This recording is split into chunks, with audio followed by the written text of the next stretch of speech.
Hello friends, आज मैं आपके साथ इकोनॉमिक्स का एक और टॉपिक लेके आया हूँ और टॉपिक का नाम है टाइप्स ऑफ बैंक्स। जितने भी टाइप ऑफ बैंक्स होते हैं वो सारे मैंने इस वीडियो में एक्सप्लेन किए हुए हैं। शुरू करने से पहले बता दूं कि जो चैप्टर है, चैप्टर का नाम है बैंक्स या कमर्शियल बैंक्स या फिर बैंकिंग, ठीक है। और इस चैप्टर के सारे लिंक्स आपको इस वीडियो की डिस्क्रिप्शन में मिल जाएंगे। चलिए शुरू करते हैं कि कितने टाइप्स ऑफ बैंक्स होते हैं। There are many types of banks in every country. हर एक कंट्री में डिफरेंट डिफरेंट टाइप्स के बैंक्स होते हैं। The main types of banks in the country like India are explained as under या explained as below. तो उनमें में से कुछ टाइप ऑफ बैंक्स आपको इस वीडियो में मिल जाएंगे। और सबसे बड़ी बात, ये जो बैंक्स की मैं बता रहा हूँ ये एक एक नंबर में अलग से भी आ सकता है। तो सबसे पहले टाइप के बैंक को हम कहते हैं सेंट्रल बैंक, ठीक है। Very important. The central bank is the apex institution in the banking and financial structure of a country. किसी भी कंट्री के जो फाइनेंशियल स्ट्रक्चर में सबसे बड़ा बैंक जो होता है उसे सेंट्रल बैंक कहा जाता है। तो सेंट्रल बैंक क्या होता है? Head bank of the country, एक कंट्री का हेड बैंक, ठीक है, सबसे बड़ा bank. It is the central bank which issues currency in the country. ये सेंट्रल बैंक ही है जो करेंसी को इशू करता है, जो नोट छापता है, ठीक है। It also controls and regulates the banking and financial structure of the country.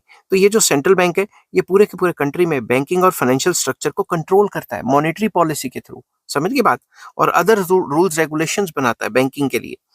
There is usually one central bank in every country. हमें यह पता है कि आमतौर पर एक ही सेंट्रल बैंक या हेड बैंक देखा जाता है हर एक कंट्री में। In India the Reserve Bank of India is the central bank of the country. India में जो हमारा सेंट्रल बैंक है वो है रिजर्व बैंक ऑफ इंडिया। जो यूएसए है उसमें है फेडरल रिजर्व, समझ की बात। और अलग अलग कंट्री में अलग अलग नाम से ये जाना जाता है। तो सबसे पहला जो टाइप था वो था हमारा सेंट्रल बैंक, ठीक है। उसके बाद सेकंड टाइप ऑफ बैंक में आ जाता है commercial banks. Very important. Commercial banks are the most important type of banks in the country. पूरे कंट्री में कमर्शियल बैंक सबसे इंपॉर्टेंट, मतलब सेंट्रल बैंक के सेकेंडली इंपॉर्टेंट माने जाते हैं कमर्शियल बैंक्स, क्योंकि लोग इनसे डायरेक्टली डील करते हैं, पब्लिक डीलिंग इसकी होती है। सेंट्रल बैंक में आप डायरेक्टली जाके खाता नहीं खुलवा सकते, अपना अकाउंट नहीं खुलवा सकते, कमर्शियल बैंक्स में खुलवा सकते हो। These banks accept deposits from the public and give mainly short period loans to individuals, traders and business institutions। तो कमर्शियल बैंक्स वो बैंक्स हैं जो पब्लिक से एक्सेप्ट करते हैं डिपॉजिट्स और आगे शॉर्ट टर्म लोन्स प्रोवाइड करते हैं। ज्यादातर short term loans, long term loans काफी कम प्रोवाइड करते हैं। तो शॉर्ट टर्म लोन्स प्रोवाइड करते हैं इंडिविजुअल्स को, ट्रेडर्स को या बिजनेस इंस्टीट्यूशंस को। In the process of accepting deposits and extending loans, commercial banks create deposit money और क्रेडिट मनी। तो ये जो प्रोसेस होता है पब्लिक से पैसे एक्सेप्ट करने का और फिर आगे लोन देने का, इस प्रोसेस के दरमियान वो जो है लोन को या मनी को क्रिएट कर देते हैं, ठीक है। तो वो जो पैसा क्रिएट करते हैं उसे क्रेडिट मनी भी कहा जाता है और डिपॉजिट मनी भी कहा जाता है। Commercial banks operate largely for earning profits. Commercial banks, जैसा नाम है कमर्शियल, काम क्यों कर रहे हैं? पैसा कमाने के लिए। तो उनका मेन मकसद होता है प्रॉफिट कमाना। स्टेट बैंक ऑफ इंडिया, कुछ एग्जांपल्स दे रहा हूं, एसबीआई जैसे हमारे कंट्री में, यूनियन बैंक ऑफ इंडिया जिसको यूबीआई कहा जाता है, बैंक ऑफ बड़ौदा या Punjab National Bank, HDFC Bank, ICICI Bank etcetera are some of the important commercial banks operating in India. तो ये कुछ कमर्शियल बैंक्स की एग्जांपल्स भी मैंने दे दी जो इंडिया में ऑपरेट करते हैं।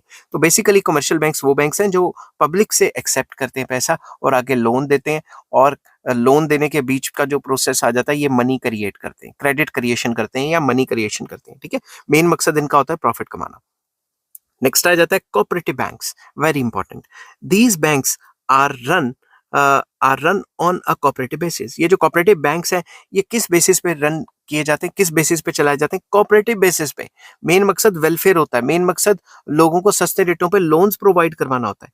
These banks were originally started in rural areas in the form of cooperative societies for the purpose of granting easy credit to the farmers. ये जो बैंक्स हैं ये ओरिजिनली असल में ये रूरल एरियाज के लिए स्टार्ट किए गए थे इन the form of cooperative societies. जो विलेजेस वगैरह है, रूरल एरियाज हैं, उनमें कोऑपरेटिव सोसाइटीज के नाम पे शुरू किए गए थे ताकि फार्मर्स को आसानी से लोन दिया जा सके, सस्ते रेट ऑफ इंटरेस्ट पे लोन दिया जा सके, इजी क्रेडिट टर्म्स पे लोन दिया जा सके और फार्मर्स की हेल्प की जा सके। Cooperative banks have now been established in the urban areas as well. तो जब शुरू हुए थे तो शुरू में तो सिर्फ रूरल एरियाज में थे, मगर आजकल आप कई अर्बन एरियाज में भी ऐसे बैंक्स देख लेंगे तो लिखा होता है बैंक के ऊपर मतलब फलां कोऑपरेटिव बैंक, समझिए बात। तो आजकल आप अर्बन एरियाज में भी इस टाइप के बैंक्स को देख लेते हैं। नेक्स्ट टाइप का बैंक आ जाता है रीजनल रूरल बैंक्स, जिसको आरआरबीज कहा जाता है, ठीक है। The banks have been set up in rural areas to meet the needs of weaker sections of the rural population like small farmers, rural artisans etcetera. तो ये जो रीजनल रूरल बैंक्स हैं ये सेटअप किए गए थे रूरल एरियाज में, villages में, कंट्री साइड में, जो कि किस वजह से किए गए थे शुरू, इस वजह से शुरू किए गए थे ये बैंक्स, ताकि जो weaker sections of the society हैं, विलेजेस में जो वीकर सेक्शंस हैं उनको सस्ती टर्म्स पे लोन दिया जा सके, जैसे कि छोटे छोटे किसानों को या छोटे छोटे जो रूरल आर्टिसंस हैं उनको सस्ते रेटों पे लोन दिया जा सके, ताकि वो लोकल मनी लेंडर्स जो है जो हाई रेट ऑफ इंटरेस्ट पे लोन देते हैं उनके चुंगलों में ना फंस जाएं। This is why they are called small man's bank, उनको स्मॉल मैन्स बैंक भी कहा जाता है। They are basically scheduled commercial banks, इनको स्केड्यूल्ड कमर्शियल बैंक्स भी कहा जाता है। अब स्केड्यूल्ड कमर्शियल बैंक्स क्या होते हैं इसके ऊपर मैंने अलग से वीडियो बनाई हुई है, आप वो जाके देख सकते हैं, ठीक है। तो नेक्स्ट फॉर्म ऑफ बैंक आ जाता है लैंड डेवलपमेंट बैंक्स। तो अब ये लैंड डेवलपमेंट बैंक्स क्या होते हैं? Land development banks also known as land mortgage banks have been established with a view to provide long-term credit to the farmers for a variety of purposes such as improvement of land, purchase of costly agricultural equipments like tractors, construction of wells, fencing, etc. तो ये जो land development banks हैं इनको land mortgage banks भी कहा जाता है। ये बेसिकली इसलिए लेके आई थी गवर्नमेंट, ताकि लोग जिनके पास जमीन है वो अपनी जमीन को गिरवी रख के, मोर्टगेज करके, सिक्योरिटी के तौर पे रख के बैंक से लॉन्ग टर्म के लिए कर्जा ले सके, ताकि वो अपने लैंड में इंप्रूवमेंट कर सके, या फिर कोई कॉस्टली एग्रीकल्चरल इक्विपमेंट, कोई ट्रैक्टर वगैरह खरीद सके, या फिर थ्रेशर या कोई और कैपिटल इक्विपमेंट खरीद सके, या कंस्ट्रक्शन ऑफ वेल्स, कोई ट्यूबवेल वगैरह लगा सकें या फेंसिंग करवा सकें, ठीक है। Loans are given against the security of landed property. तो इन बैंक्स में लोन तो दिया जाता है मगर जमीन को गिरवी रख के दिया जाता है, जमीन को एज अ सिक्योरिटी रख के लोन दिया जाता है।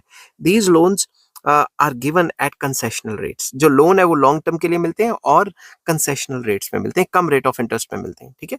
नेक्स्ट आ जाता है हमारा exchange banks, very important. Exchange banks help the people engaged in foreign exchange trade. जो भी फॉरेन ट्रेड करता है या फॉरेन एक्सचेंज में ट्रेड वगैरह करता है या फॉरेन ट्रेड करता है, इंपोर्ट एक्सपोर्ट करता है, उसके लिए जो बैंक्स होते हैं उनको एक्सचेंज बैंक्स कहा जाता है।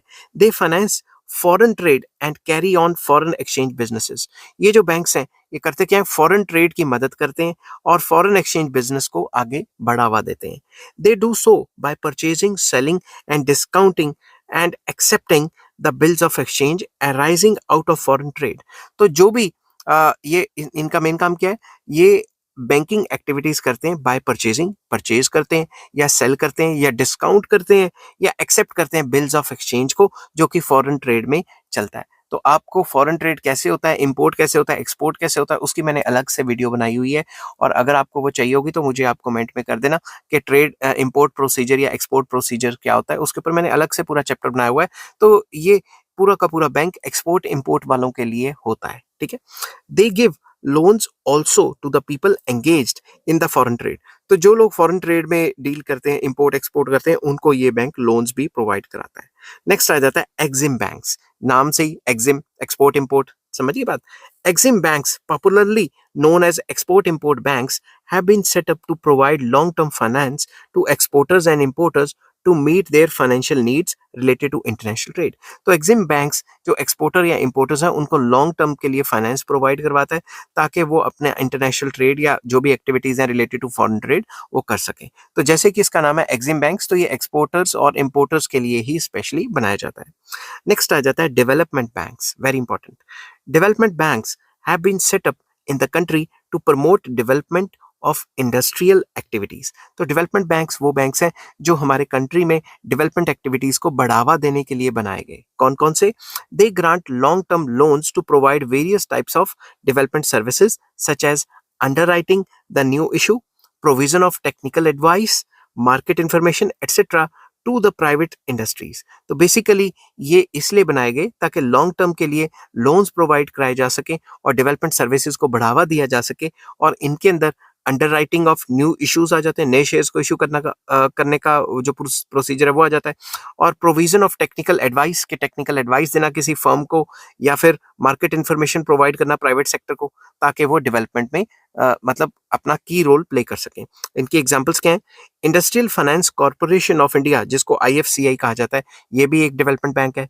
Industrial Credit and Investment Corporation of India, जिसको आईसीआईसीआई बैंक भी कहा जाता है, and Small Industries Development Bank of India, जिसको सिडबी भी कहा जाता है, are some of the important types of development financial institutions. तो बेसिकली डेवलपमेंट बैंक्स का मेन काम क्या है कि उन की एक्टिविटीज को फाइनेंस करना जहां से कंट्री या इकोनॉमी की डेवलपमेंट होगी। आई होप ये वीडियो आपको पसंद आई होगी। अगर पसंद आती है तो please like, share and subscribe. इस चैप्टर का नाम है बैंक्स, और इस चैप्टर के सारे लिंक्स आपको इस वीडियो के डिस्क्रिप्शन में मिल जाएंगे। और नेक्स्ट जो टॉपिक मैं कराऊंगा वो है structure of commercial banks in India, कि इंडिया में जो कमर्शियल बैंक्स है उसका क्या स्ट्रक्चर है, उसके बारे में मैं पूरा का पूरा डिस्कस करूंगा। आई होप ये वीडियो आपको पसंद आई होगी। Take care, bye bye.